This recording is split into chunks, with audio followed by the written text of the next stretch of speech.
So I kind of remember why I felt resistance to doing the artist way and why I didn't recognize it as resistance, because it is painful to do.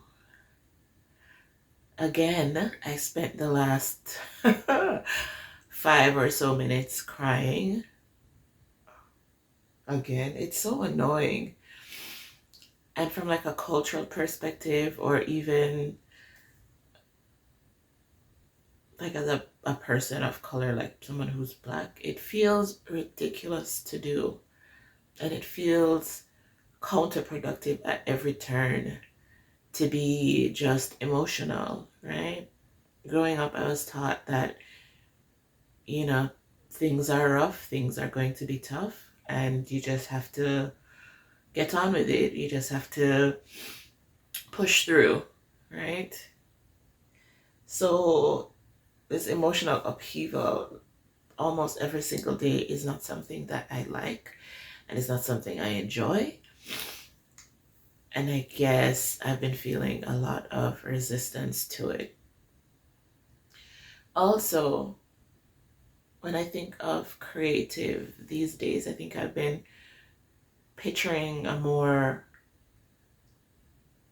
capitalistic kind of vibe, or a capitalistic kind of energy when it comes to creativity, right? It's like the age and era of, influencers. So when I think creativity these days, I'm thinking, something that I have to put forward so that I can make money, or something that looks glossy, that looks presentable, that I could use to earn, not necessarily something to feed my soul or something that I would have to enjoy. It's just, something kind of like of a performance. So that has also been like a bit of a blockage. Anyways, I'm going to try my best to post, because I printed out my contract. I haven't signed it. I'm going to sign it right now. Printed out my contract to myself. I'm going to try to do this weekly, and post, because posting will help me keep accountable, I hope.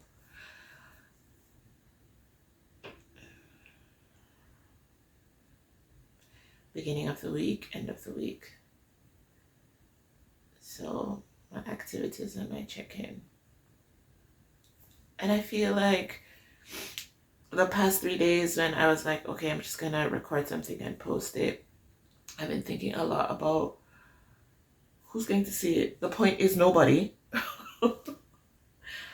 And also, what am I doing this for? But why not? The time is going to pass anyway. I'm going to get older, and I feel discomfort now, and I feel like it's now or never. I'm going to be 60 years old, 40 years old, 70, and what if I never tried? So I'm just going to do it. I'm hoping that this blockage erupts or removes itself, and I can live a happier, fulfilled life, whether it is I go back to nursing, or whether it is that I just find more day-to-day joy in my life, in pursuing something, whether it becomes a hobby or it becomes something more than that. I'm just hoping that I can feel better. That's the point. That's the point of this. And I have to do. I can't stay up here and think. I have to do. Because that's the only way I'm going to find out, right? That's the only way I'm going to live a life that is mine. Anyway, as usual, I'm going to post some of my people who have mentored me this week, aside from my pages. Oh, right. There was something that I saw that I described me to a T from the book. And it says, many of us wish we were more creative. Many of us sense we are more creative, but unable to effectively tap that creativity. Our dreams elude us. Our lives feel somewhat flat. Often we have great ideas, wonderful dreams, but are unable to actualize them for ourselves. Sometimes we have specific creative longings we would love to be able to fulfill. Learning to play the piano, painting, taking an acting class, or writing. Sometimes our goal is more diffuse. We hunger for what might be called creative living, an expanded sense of creativity in our business lives, in sharing with our children, our spouse, our friends. While there is no quick fix for instant, pain-free creativity, creative recovery or discovery is a teachable, trackable spiritual process. Each of us is complex and highly individual, yet there are common recognizable denominators to the creative process. I hope this fixes me, honestly. Honest to God, I hope this fixes me.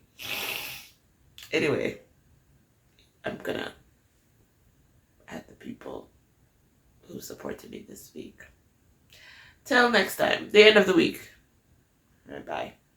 You see, when most people don't know what's next, they take time to think. But let's be honest, has taking time to think ever led to a breakthrough? More often than not, it leads to paralysis analysis, more confusion, and way too much time in pajamas with Netflix and peanut butter cup. Because here's the thing, if the answer was in your head, you would have already found it by now. It's not up there, it's out there. New input creates new output. Otherwise, you're just recycling the same thought, ideas, and stories. The key? Start doing something, anything. Have real conversations with real people. Because clarity doesn't come from waiting. It comes from engaging, asking, learning, listening. And the best part, these conversations often turn into unexpected opportunities. After all, even if it feels like opportunities just appear out of the blue, they happen because someone thought of you. And they thought of you because they knew something about you.